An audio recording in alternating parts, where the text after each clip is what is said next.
ವೀಕ್ಷಕರೇ, ನಾನಿವತ್ತು ರೊಟ್ಟಿ ಹೇಗೆ ಮಾಡೋದು ಅಂತ ಹೇಳ್ಕೊಡ್ತೀನಿ.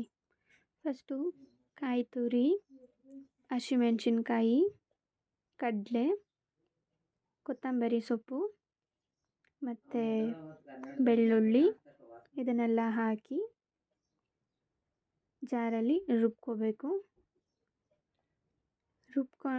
ಇದು ಚಟ್ನಿ ಮಾಡೋದು ಹೇಗೆ ಅಂತ ಹೇಳ್ತಾ ಇರೋದು. ಸ್ವಲ್ಪ ರುಚಿಗೆ ತಕ್ಕಷ್ಟು ಉಪ್ಪು. ರೊಟ್ಟಿಗೆ ಚಟ್ನಿ ಮಾಡೋದು ಹೇಗೆ ಅಂತ ಹೇಳ್ತಾ ಇದ್ದೀನಿ. ರೊಟ್ಟಿನೂ ಇದಾದಮೇಲೆ ಮಾಡ್ತೀವಿ.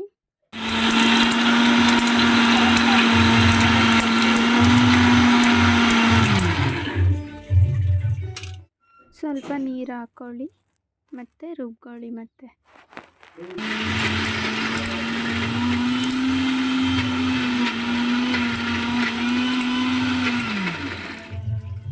ಚಟ್ನಿ ರೆಡಿ ರೊಟ್ಟಿಗೆ.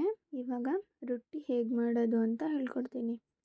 ರೊಟ್ಟಿ ಫಸ್ಟು ಉಪ್ಪು, ಜೀರಿಗೆ ಮತ್ತು ಮೆಣಸಿನ್ಕಾಯಿ, ಈರುಳ್ಳಿ ಸಣ್ಣದಾಗಿ ಹಚ್ಕೋಬೇಕು. ಈರುಳ್ಳಿನ ಒಂದು 3-4 ಹಚ್ಕೊಳ್ಳಿ. ಇದನ್ನು ನಾವು ಮಾಡ್ತಾ ಇರೋದು 4 ಜನಕ್ಕೆ.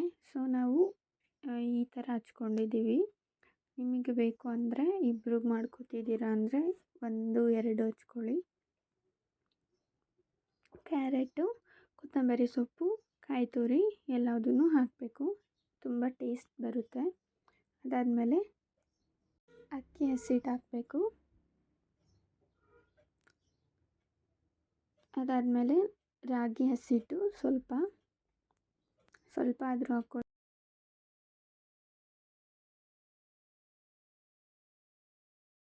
ಒಂದು 4 ಸ್ಪೂನ್ ಎಣ್ಣೆ ಹಾಕ್ಕೊಳ್ಳಿ.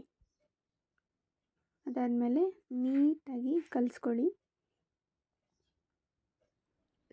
ಸ್ವಲ್ಪ ನೀರು ಹಾಕ್ಕೋತಾ ಕಲಿಸ್ಕೋಬೇಕು. ಸೇಮ್ ಇವಾಗ ನೀವು ಚಪಾತಿ ಹೇಗೆ ಕಲಿಸ್ತೀರಾ ಅದೇ ಥರನೇ ಇದನ್ನು ಕಲಿಸ್ಕೋಬೇಕು.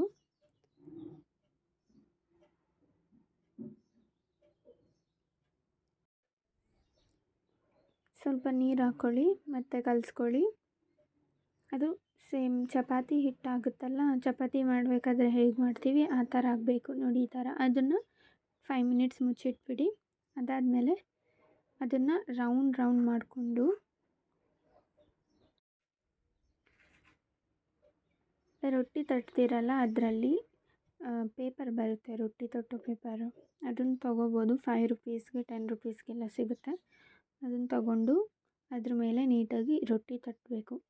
ಇವಾಗ ಇಲ್ಲಿ ಹೇಗೆ ತೋರಿಸ್ತಾ ಇದ್ದೀನಲ್ವಾ ಅದೇ ಥರನೇ ನೀವು ರೊಟ್ಟಿ ತಟ್ಕೋಬೇಕು. ನೀಟಾಗಿ ತಟ್ಕೊಳ್ಳಿ. ಸ್ವಲ್ಪ ತೆಳ್ಳಗೆ ತಟ್ಕೊಳ್ಳಿ, ಚೆನ್ನಾಗಿರುತ್ತೆ. ಮೆತ್ತಗೆ ಬರುತ್ತೆ, ಸಾಫ್ಟ್ ಇರುತ್ತೆ. ತಿನ್ನೋ ಕೂಡ ತುಂಬ ಟೇಸ್ಟಿ ಇರುತ್ತೆ, ಹೆಲ್ದಿ ಕೂಡ ಇದು. ಸ್ವಲ್ಪ ಎಣ್ಣೆ ಹಾಕ್ಕೊಂಡು ನೀಟಾಗಿ ತಟ್ಕೊಳ್ಳಿ.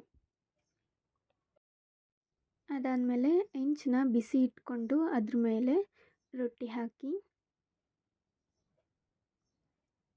ಒಂದು ಸ್ವಲ್ಪ ಹೊತ್ತು ಹಾಗೆ ಬಿಡಿ. ಅದಾದಮೇಲೆ ಆ ಪೇಪರ್ನ ತೆಗೆದ್ಬಿಡಿ. ನೋಡಿ ಎಷ್ಟು ಚೆನ್ನಾಗಿ ಆಗಿದೆ ರೊಟ್ಟಿ.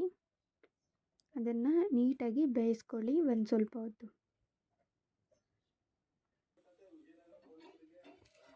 ಇಷ್ಟೇ, ರೊಟ್ಟಿ ರೆಡಿಯಾಗಿದೆ. ಅದು ಸ್ವಲ್ಪ ಬೇಯಬೇಕಷ್ಟೆ.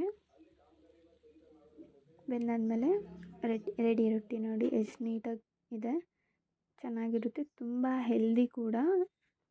ನೀವು ತುಪ್ಪ ಹಾಕ್ಕೊಂಡು ತಿನ್ಬೋದು, ಮತ್ತು ಚಟ್ನಿ ಹಾಕ್ಕೊಂಡು ತಿನ್ಬೋದು, ಉಪ್ಪಿನಕಾಯಿ ಹಾಕ್ಕೊಂಡು ತಿನ್ಬೋದು.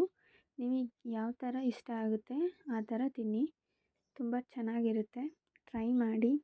ಇಷ್ಟ ಆದರೆ ಲೈಕ್ ಮಾಡಿ, ಶೇರ್ ಮಾಡಿ, ಕಮೆಂಟ್ ಮಾಡಿ. ಇದು ಪದಾರ್ಥಗಳು ಚಟ್ನಿ ಮಾಡೋದು ಹೇಗೆ ಅನ್ನೋದು ಪದಾರ್ಥಗಳು ಹಾಕಿದ್ದೀನಿ. Thank you for watching our video.